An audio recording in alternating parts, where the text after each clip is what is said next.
I am Locked On Houston Astros, and I hope that you listen to Locked On Astros podcast daily, your team every day. I'm Htown Wheelhouse, and you can find me on Twitter at Htown Wheelhouse. You can find the show at Locked On Astros.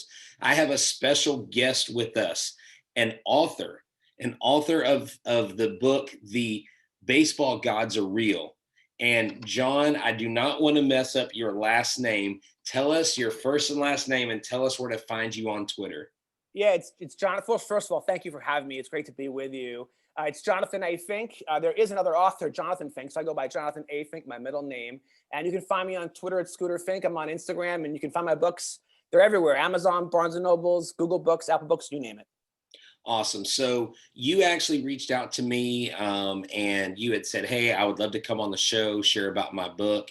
And so we kind of, got together. We got this time. So you came on, to let y'all know something. Later this week, I'm going to be interviewing Greg Pryor, a 1985 World Series champion with the Kansas City Royals.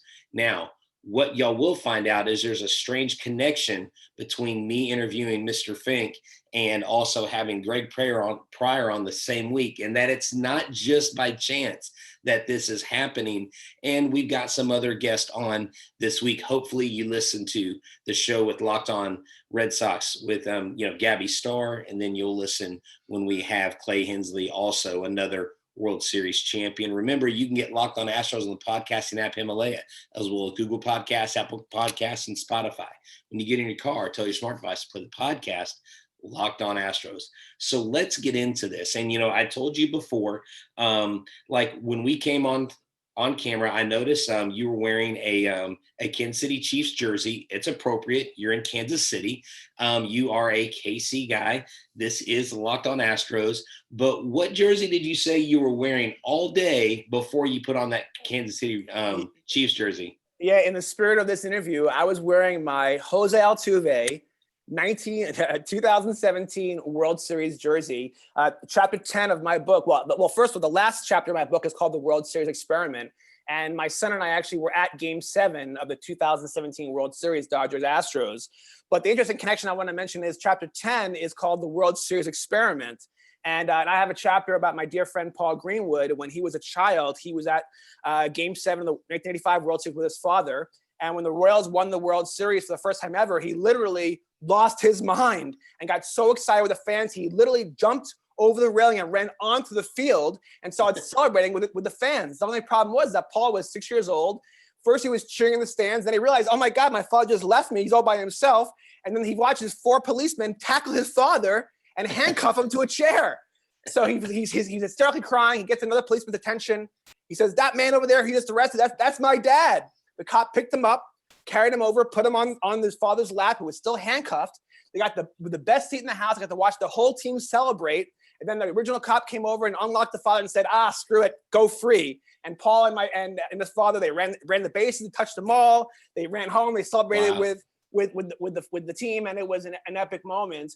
And as come full circle, the idea that you have a guest tomorrow with the 85 World Series. Well, my most recent book, The Music Gods Are Real, Volume 2, The Religion of Music, has a chapter where I interview Joe Bonzel of the Oak Ridge Boys. And we became friends after Tyler Skaggs passed away. The baseball gods kind of brought us together. And sure enough, they're a key part of that book. And Joe's written several books, one about his life, including baseball, and who sung the national anthem at the 1985 World Series. It was none other than the Oak Ridge Boys. And so it's amazing to me how all my books, I write them individually, but they all seem to have stories and themes that weave together. And the idea that spirit is leaving us, signs and winks from the universe to let you know that the baseball gods are real, or the music gods are real, or the football gods are real.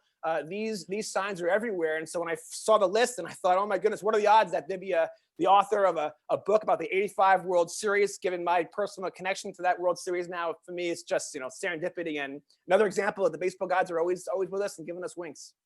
Yeah, that's awesome. We hear that all the time. Commentators say it, and it's almost like saying good morning to your wife or something like that. It's just kind of commonplace. And, the baseball gods must be on our side, or because we always hear terms like the ball bounces our way. We know that baseball is a superstitious sport. um, anyone who knows anything about baseball knows that when you go onto the field, you step over the foul line. You never step on the foul line. It's bad luck. Things like that. But your book is more than just bad luck, or putting your jersey on the right pant leg and tying your shoe with your left hand. It's more than superstition. It's actually something that connected you because of your upbringing and your love of baseball and your relationship with your father. And they're all kind of intertwined to kind of bring your faith to where it is today. Give us kind of give the listeners who don't know you, give them a short synopsis of how you got to this place and you started writing this book. Well, I've always loved writing. I wrote in college. I wrote for the Tulane University, Hullabaloo. I wrote music reviews and album reviews, and so I've always been into writing. And in 2012, I went through a midlife crisis where I managed money for my full-time job, and I went through a real correction where a lot of my favorite investments did not do well. And when I moved from New York to Kansas City, I lost a lot of my clients, and it was heartbreaking to lose friends and family. And through that suffering, I they say there's no atheists in foxholes, right? Well, when I was at my darkest moments, I had to find a way to turn my life around. And I found that I had all this stress and anxiety and anger maybe, and I got into yoga. And after I started getting into yoga, I learned that the last part of yoga class is what's called shavasana, which is a fancy word for meditation. And it's a very fine line between meditation and prayer, right? When you're meditating, universe or God speaking to you. When you pray, you speak to God. So through that process, I started a conversation, a dialogue with spirit that I never really had before. Most of my life, I consider myself a sarcastic or even an angry atheist. And then as I started to open my heart and mind to the idea of spirit, the idea of God can become a part of your life, the idea that there really could be angels up there helping you, this led to a spiritual awakening. And then from that spiritual awakening, these synchronicities kept happening, so much so that I thought I gotta start writing this stuff down, because you wouldn't believe it if it wasn't true. And so baseball being something that I'm interested in has always been part of my life. And so as I started reflecting back on my life, I started noticing how baseball has been weaving through my life consistently. When I was in high school, I ran for class president, and I wore my father's old baseball jersey, and I used the John Fogerty song, "Put me in, coach, and ready to play center field" as my theme song. And so my father played a big role in teaching me the game of baseball. We'd sit on the couch and watch baseball together. My father would know every statistic about every player. He would say things even right before the announcer would say them. And so my father really turned me on to the love of baseball. And so I had that that foundation, but it wasn't until I got involved with spirit and then started connecting baseball with spirit. And that's where this book series came about. Now, just so you know, you mentioned superstition and the idea that baseball players have all these different rituals. My next book is The Religion of Baseball, Baseball Gods Volume 3, and it's an entire book about all of that, because I am fascinated with superstition and ritual, and is it habit? Is it psychosomatic? Is there spirituality involved? Is it just the power of positive thinking, right? I think all those things are involved. But before I even understood why players were superstitious, it was really because I now understand it's because of their belief in God. They're trying to connect with that. And in a way, being superstitious helps players feel they have control over circumstances that they don't always have control over. I can't control where that pitcher is going to throw, but I can set my approach or my strategy at the plate, or how I'm going to approach this situation. And so I think superstition and all that is tangential to the idea of organized religion, because all the organized religions, whether you're a Buddhist, you're in a Sikh mosque, or you're a Hindu, you're a Christian, they all have these rituals. And so when you do rituals over and over, that you start to believe there might be something spiritual connected to them, and that's how it becomes a superstition. So there's something to it for sure. But I also think of it more as the baseball gods are the ones that are in control of this intelligent energy that permeates all things. And so the idea that when coaches or players or fans are referencing the baseball gods, whether they're an atheist or not, most of them are believers, but they inherently know when they're seeing these little miracles. Like, for example, after Tyler Staggs passed away, Not only did the Angels pitch a combined no-hitter, and Mike Trout hit a home run 454 feet, the number 45 forward and backer, which was Tarstag's number. Yeah. You can't make this stuff up. So, Yeah.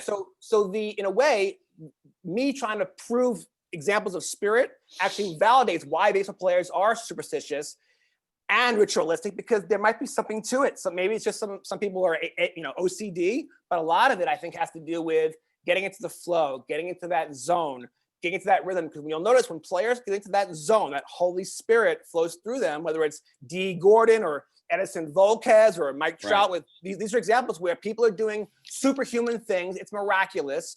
And then you have to wonder, well, is it just adrenaline? Maybe, yeah, sure, that's possibly part of it. But I'm now I'm more convinced every day there's much more to this. And so therefore the words you say, the thoughts you think, the way you treat others, all those things actually show up on the baseball field.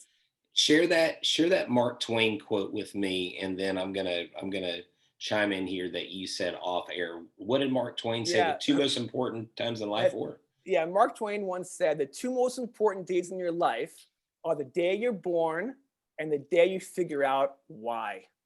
So for me, so go ahead. Yeah. No, so that's, and that right there is, it's like when you hear something that is, when I say unprofound, I'm not being disrespectful of the quote, but that sounds like, okay, well, that sounds like something we should get. But sometimes the most unprofound things become the most profound things. It's like those aha moments. And I haven't really talked about it a whole lot, or actually I haven't even said anything about it. But prior to being a teacher, I was actually a youth pastor for almost 20 years. I'm actually a licensed ordained Southern Baptist minister. And I joke with my kids, if you see me wearing a suit, I'm either marrying someone or burying someone, because I don't ever wear suits, even when I preach. And so I've always tried to take my moral foundation and just allow God to guide me, not in a way that I'm going around pointing fingers, but in a way that lifts people up. Because the students around me, the kids that I coach, they need to know that you care, and they need structure. And Amen. Those are things that I feel like my foundation gives me. And now something a little more temporal, but that I need to mention because I think it's important, because there are a lot of people that are working out now these days. A lot of people are starting to go back to the gym. And if they're looking for that small pick-me-up, they need to get a Built Bar. And why do they need to get a Built Bar? Because Built Bar is a protein bar that tastes like a candy bar. It's wrapped in 100% chocolate. They have some great flavors: caramel brownie, cookies and cream, cherry barcia. I know I say that wrong every time. Lemon almond cheesecake, carrot cake, apple almond crisp. I actually had a bar today, and it was maple pecan. And I was like, I wasn't too sure because I'm not a big pecan guy. It was off the charts phenomenal. It has 17 grams of carb. It only has 4 or 5, 17 grams of protein. It only has 5 net carbs. It is 170 calories, and it's for the healthy, conscious guy or girl. Great before, during, or after a workout. Or like today, I had my son out there pressure washing a driveway, making some money. And after we got through doing that, I slammed a Built Bar, and it was phenomenal. So go to BuiltBar.com right now, and you'll get 20% off your first order. That's right, 20% off when you use the code Locked On for Built Bar. Let me add to that plug. Your body is a temple, right? Your body, if you're an athlete, your body's like a Ferrari, And so I saw this tweet the other day. If you're a parent, you're buying your kid $400 baseball bats, and you're spending all this money traveling around the country, but you're feeding your kid Pop-Tarts in the morning, you're not fueling the Ferrari, right? Yeah, if you really, exactly. if all the young kids out there, they really want to go to the show and get to high school ball and college ball, you got to fuel the Ferrari with good fuel. And so kudos to you, man. I mean, healthy eating is a key part.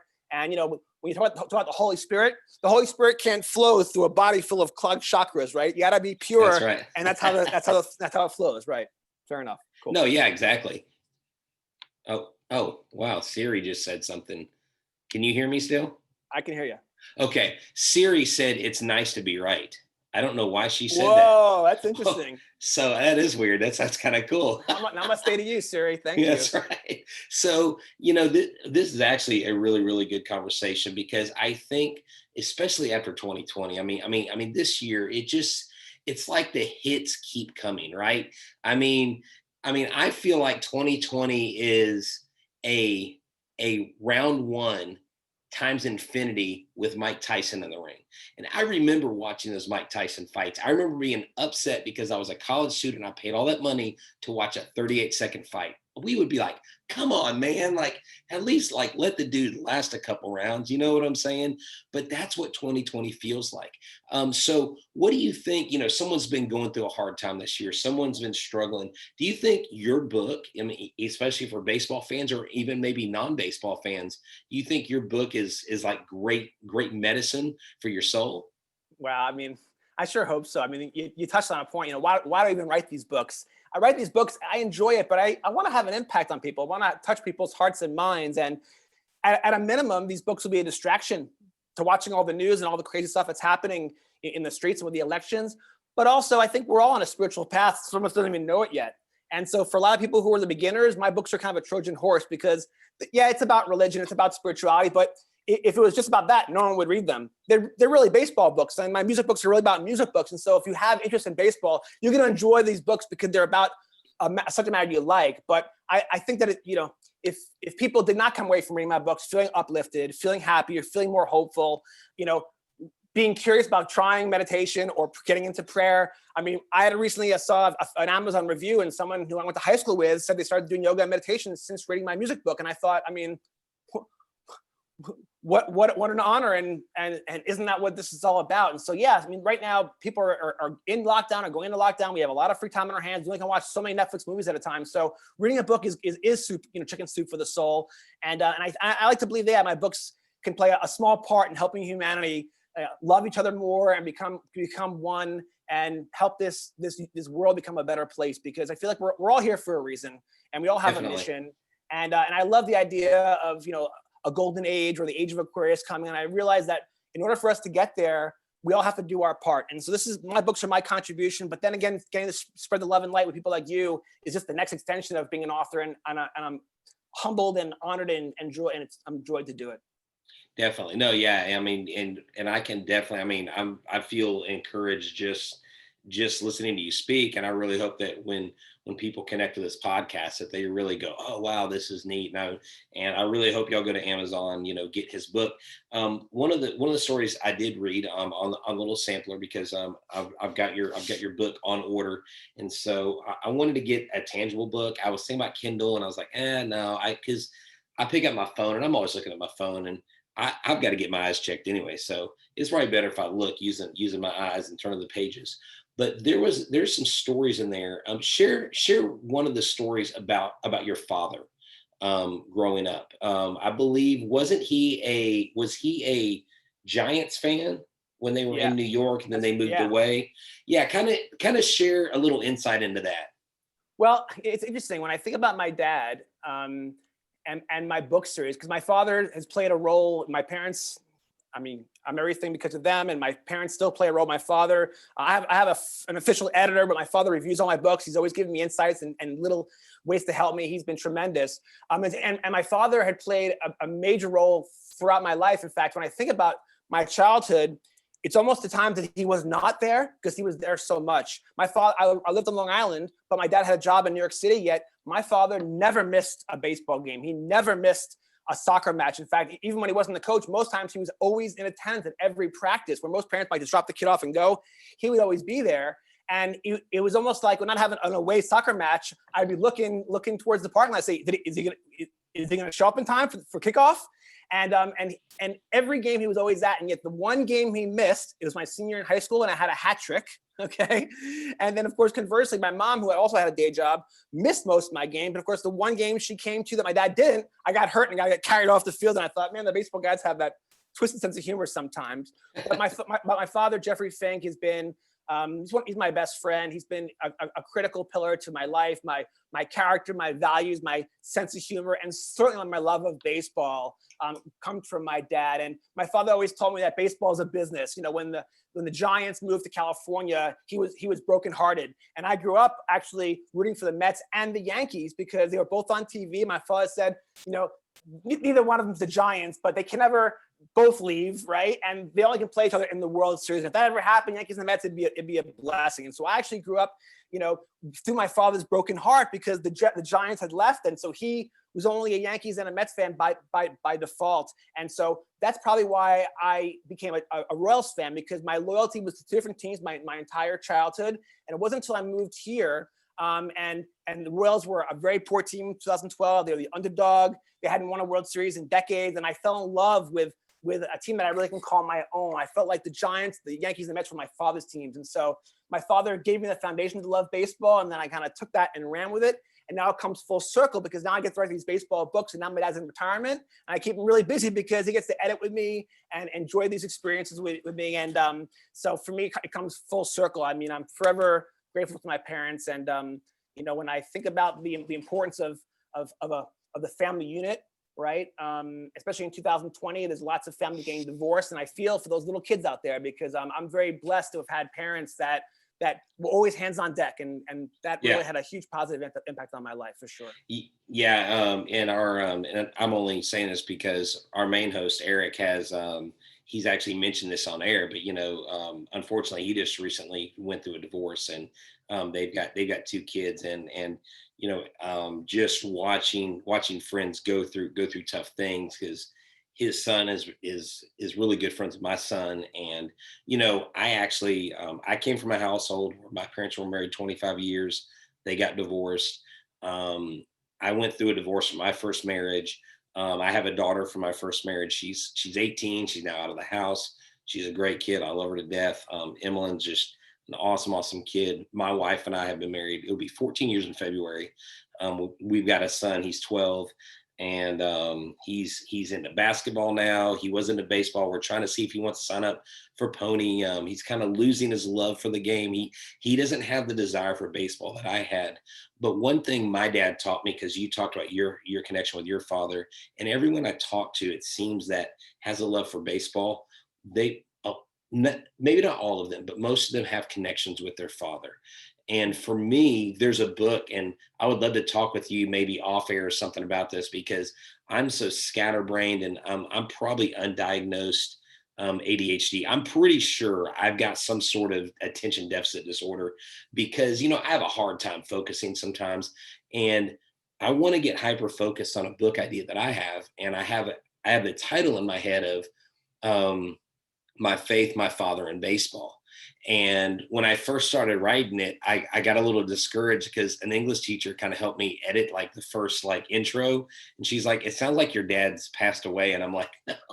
I'm like, I don't even know how to write in present tense. Like, I'm a history teacher, you know, and so like I can wordsmith stuff. I can be the, you know, I can be the sage on the stage. I can sell a ketchup to a man in a white suit, stuff like that. But that's something that I want to pursue. And I know my dad was a big part. I know one of our Locked On hosts for Locked On MLB, Sully, his dad is a huge part of his life. And because of the whole COVID thing, he has not been able to see his dad. He's talked about it on air. He is dealing with dementia, things like that. But he shared a podcast, and I actually listened to it, that he did with his father from a World Series game. Wow. And he did a live podcast, and just when Sully talks about his dad, you know, he lights up because he remembers all the great things. So where your father lost a team in the New York Giants, this is kind of cool. His dad gained a team because he was a big Giants fan, you know, for a lot of his life, because, you know, and so, I mean, they're originally from Boston. They moved out to California, and, you know, so now they're big, you know, Giants fans. And so it's just neat to see how people can connect. You know, so many kids, I feel like, go through this life and they think that it's all about that one goal of, I've got to be successful. I've got to be the next LeBron. I've got to be the next Mookie Betts. I've got to be the next Jose Altuve. And when that's all there is, it seems like it's empty. And I don't know if you've heard Jim Sundberg's story. Was a catcher for the Texas Rangers. And I believe won a World Series. I forget. He may have been with the Royals. Was he with the Royals in '85? I don't know. I don't think so. But Jim Sundberg won a World Series at some point. And he said when he may have been with the Twins. I can't recall. Sorry, baseball nerds. I know they're getting mad at me. They're like Googling baseball reference right now and saying, I can't believe you don't know this. But Jim Sundberg said, I got to the apex and I was holding the World Series trophy. And I felt this feeling of I made it. And then I thought, that's it. And that was it. And then one other story I heard a great speech from a high school senior this last year. And he said, I've worked my tail end off. I've basically shunned friends. I've kind of became a recluse because I had this one goal. I wanted to be valedictorian, and I achieved valedictorian. I got into the school I wanted to get into, full scholarship. And once I obtained it, I was like, that's it. He said for about 15 seconds, I felt great. But then I started thinking about all the things I missed out on, all the friends I missed out on, all the relationships, all for chasing this goal of being a valedictorian. And I think there are different people that come to those realizations that life is more than just things and life is more than just accomplishments. And that's what your book seems to touch on. Yeah, and I look, I think setting goals and manifesting your future reality is very important. It is. What's also important is, as Buddha said, living in the now, right? Enjoying where you're at, and or even if you're suffering, feeling that suffering where you're at, and know that life is a long journey, and there'll be more than one high and more than one low. And I think when you go through those biggest lows, that's where having a relationship with spirit can play a real role. The idea of when you're feeling stressed out, the world's kind of crazy. That's where meditation can, mental meditation, where meditation can come in. And then when you're also feeling, hopeless and digging deep, looking for somewhere out of a rut. If you've been out of a job for 6 months right now due to COVID, if you're in the music industry, if you're an usher at a baseball park, if you're working for some minor league ballpark, you're not sure if you're going to be working again next year. And so, yeah, scary real times. And so whether you're at your peak of your life, you just won a World Series, and it's now what, right? You're actually deep down low. Like, I'm out of work and I'm unemployed. A little prayer may come in handy. You don't have to go to some building to find God. You can just look within. Right, because so many people get attached to those that write the books and talk about the success stories when they're on top. Yes. Nobody really goes to find out what happens after the top comes down, after the roof. I tell my kids all the time. I was like, look, I don't know if y'all watch Yo MTV Cribs. But I did. And I remember thinking, all these music stars, they have all these cars and all these houses. Mm-hmm. And when you look into it, all those cars are rentals, all those houses are rentals. And then you know what happens? It's all owned by the record company. And when their star falls, guess what happens to their homes and their cars? They go away. And guess what happens to all the people? And and this is an odd connection to make during a Locked On Astros podcast. But I believe one of the guys from I think it was Limp Bizkit talked about how he always sang about being lonely because anytime there weren't crowds around, he was alone. And he said the only way he could feel like he was a part of something was at his concert, because outside of that, he didn't have anything. And I'm like, and this is a guy that was a huge, they were huge in the 90s. I mean, I just finished writing another music book, and it's so interesting. The rock stars, they spend most of their day on a tour bus and then several hours in a tiny little room waiting to come out on stage. They're like a caged animal, and they're bored in there, and the fans are just right outside the other door. And unfortunately, I think there is a lot of loneliness, not just for rock stars and famous baseball players, but for everyday people.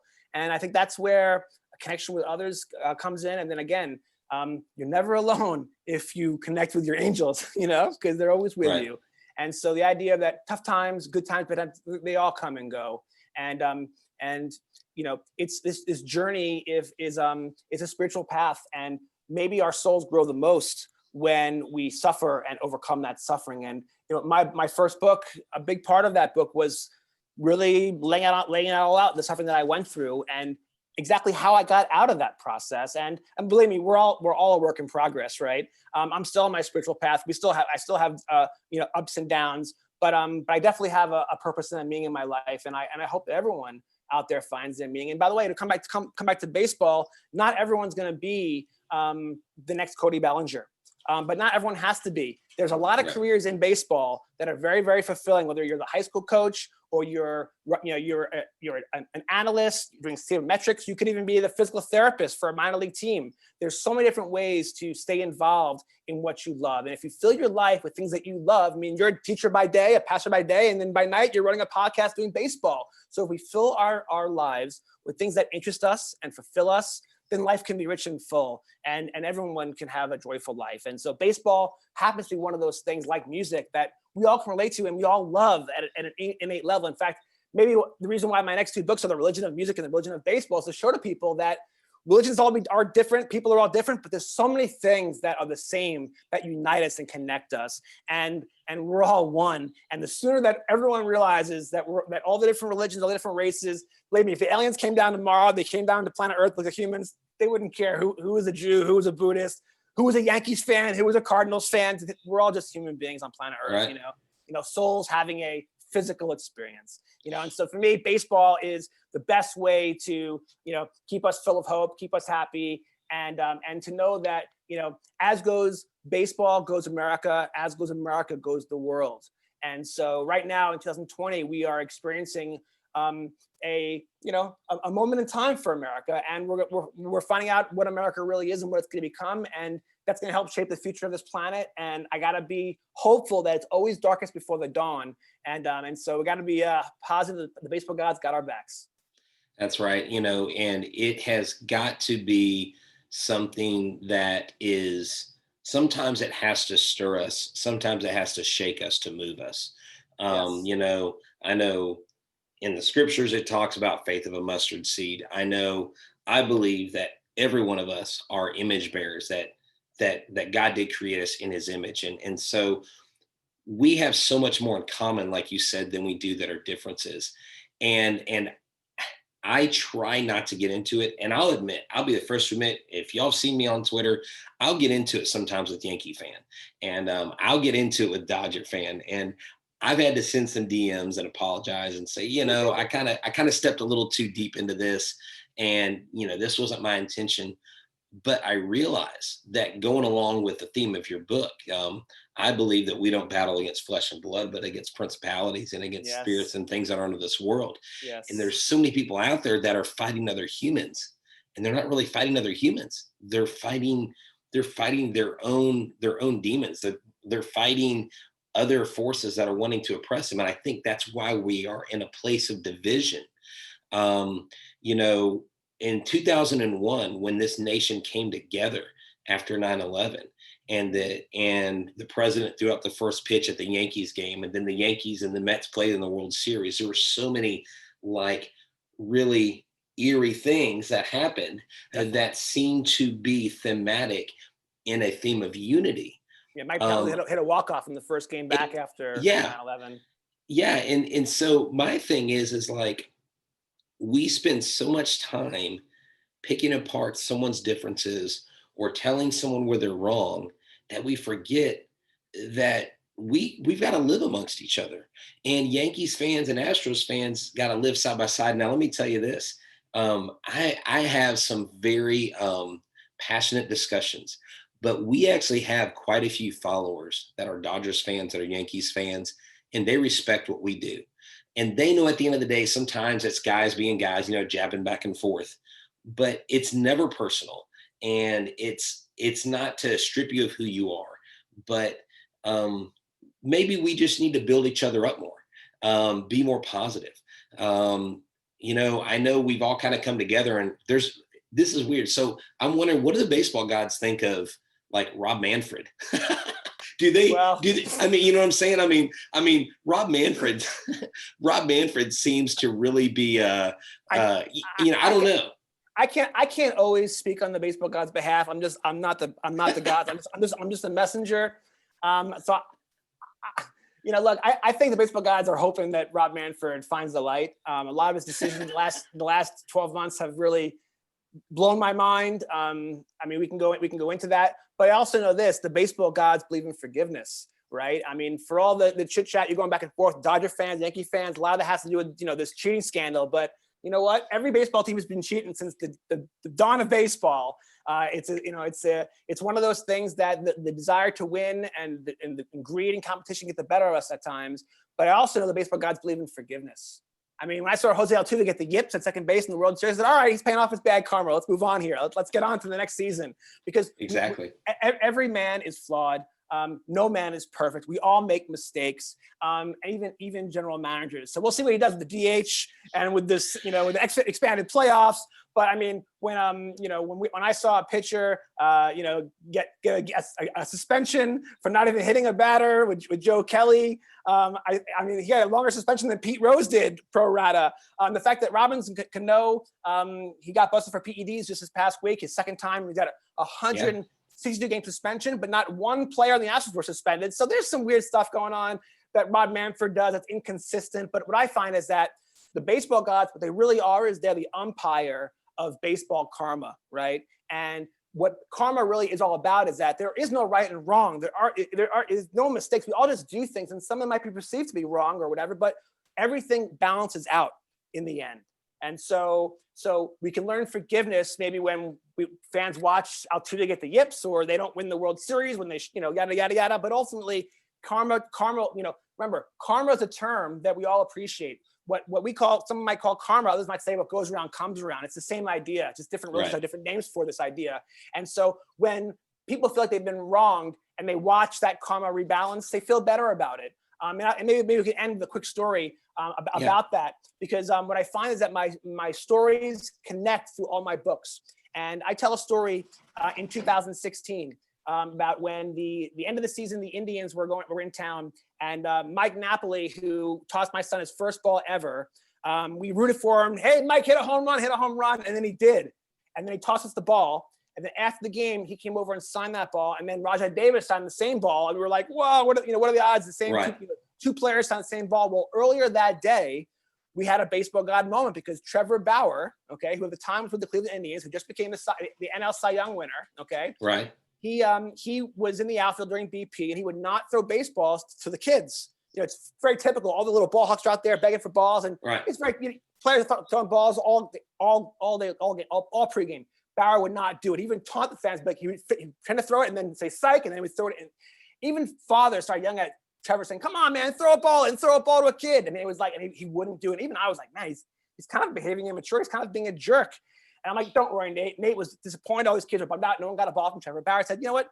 Let's see what happened with baseball karma. Well, a month goes by. We're in the playoffs, all right? And the Indians are in Toronto, and there's Trevor Bauer gushing blood out of his hand. Why? Because the day before he was playing with a drone, and he cut himself with a blade, and then he had to leave the game with a bloody hand. And I thought, Nate, baseball karma is always working, Yeah. Excuse me. So baseball karma is alive and well all the time, and baseball gods are real. Yeah, no, that's awesome, because you have such a personal connection with it, and you have that's okay.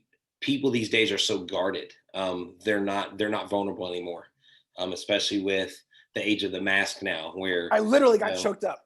Yeah, no, I could tell, but that is completely all good, because here at Locked On Astros, we are all about real baseball talk, and we try to bring our fans just authentic talk. We had Brandon Bailey on. He's actually not with us anymore. I believe the Reds signed him, but we got to talk to him the day he was called up, to the majors. And it was just really neat hearing the joy and hearing the humility that he had. And it sounds like you definitely have a humility. Um, and I'll tell you this. So I'm going to wrap it up on a story with this. My son was a big Michael Bourne fan, and Michael Bourne had gotten traded to the Indians. It was when the Astros were doing a yard sale. Drake McClain was getting rid of all the expensive players to go into rebuild mode before Crane took over, and Michael Bourne had slid into first and like fractured a finger or something, or whatever, and so he wasn't playing. So we saw him running sprints, and my son was donned in his Cleveland Indians gear, and so I was like, hey, Michael Bourne, we can't, and we had moved to Louisiana at the time, so we got him to come over. He took a picture with Sammy. I told him, I was like, you're his favorite Astro. He followed you to the Braves. He's followed you to the Indians. And he's like, that's really cool, And so they got to talk and they got to connect. That was one of my favorite moments because, of all the people in the stadium he could have come up to, he could have come up to someone else. But he came up to us. He saw him wearing the Indian stuff because he asked us, he's like, why are you Astros? Why are you Indians? And then we told him. And he was like, that's really cool. And so it's just really neat to have those encounters. We've had very like similar experiences meeting, Jose Altuve. Um, just I've met a lot of professional athletes, and one of the things that I've learned from meeting them in my own experience is they're humans just like us. They're not superheroes. They don't have all these powers, but we're gonna wrap the show up. I want y'all to go check out John Fink's book. So this is what I want you to do: give us your Twitter handle, tell them where they can find your books. Yeah, Scooter Fink on Twitter, also on Instagram. And you can find me on Amazon.com, Barnes and Nobles, Apple Books, Google Books. They're basically worldwide. In fact, I even did a Google search of the day and I found Music Gods Volume 2 is on sale in China. So the music gods are real, the baseball gods are real. So you can find me everywhere. But thank you so much for your time today. It was really good talking to you. Best of luck to the Astros in 2021. Yes, sir. Thank y'all for tuning in to Locked On Astros. I'm Htown Wheelhouse. I'll be flying solo this week. Our main man, Eric, is visiting family in North Carolina. He made it there safe. I had him check in with me along the way to make sure he got there. He's hanging out with his brother. So I hope you get to listen to this, Eric. Thank you, Mr. Fink, for coming on. And as always, go check out the other Locked On podcast shows. We've got so many great shows across the spectrum: NFL, NBA, MLB, whatever league you're into, we've got it. We're Locked On. We're the Locked On Network, and we're Locked On Astros, your daily Astros podcast, your team every day.